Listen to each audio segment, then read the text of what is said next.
Om Sai Ram Swaraj Sai channel. आज हम सुनेंगे शिरडी के साईं बाबा के साथ ऐसे चमत्कारी किस्से जो भक्तों के जीवन को बदल चुके हैं।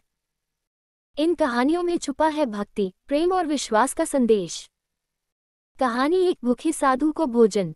एक दिन शिरडी में एक साधु कई दिनों से भूखा था। बाबा ने अपने भक्त से कहा, जाकर उस साधु को भोजन दो। भक्त ने तुरंत भोजन पहुंचाया। बाद में बाबा ने कहा, भक्त की सेवा ही मेरी सेवा है। संदेश: दूसरों की मदद करना ही सच्ची भक्ति है। कहानी 2 दीपक में पानी जलाना। दिवाली के समय गांव वालों ने तेल न देने का निर्णय लिया। बाबा ने पानी में अपनी करुणा मिलाकर दीपक जला दिए। पूरा गांव रोशनी से भर गया।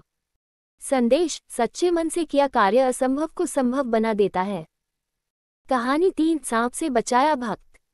एक भक्त खेत में काम कर रहा था। अचानक जहरीला सांप आ गया। बाबा ने उसी समय कहा, डरो मत, वो चला जाएगा। और सच में सांप चला गया। संदेश: जब विश्वास अटूट हो तो डर का कोई स्थान नहीं। कहानी 4 बीमार बच्चे का इलाज। गांव का एक बच्चा गंभीर बीमार था। बाबा ने उदी दी और कहा, ये प्रभु की दवा है। बच्चे की तबीयत चमत्कारिक रूप से ठीक हो गई।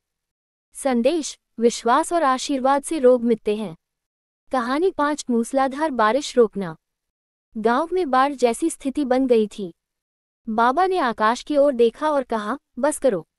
कुछ ही मिनटों में बारिश थम गई। संदेश: सच्चे संत प्रकृति से भी संवाद कर सकते हैं। कहानी 6 भक्त का खोया सामान मिलना। एक यात्री का बहुमूल्य सामान रास्ते में खो गया।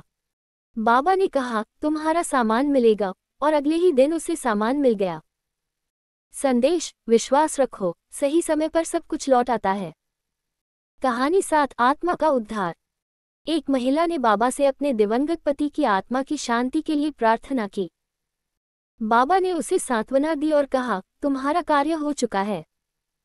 संदेश: बाबा हर प्रार्थना सुनते हैं, चाहे वो किसी भी रूप में हो।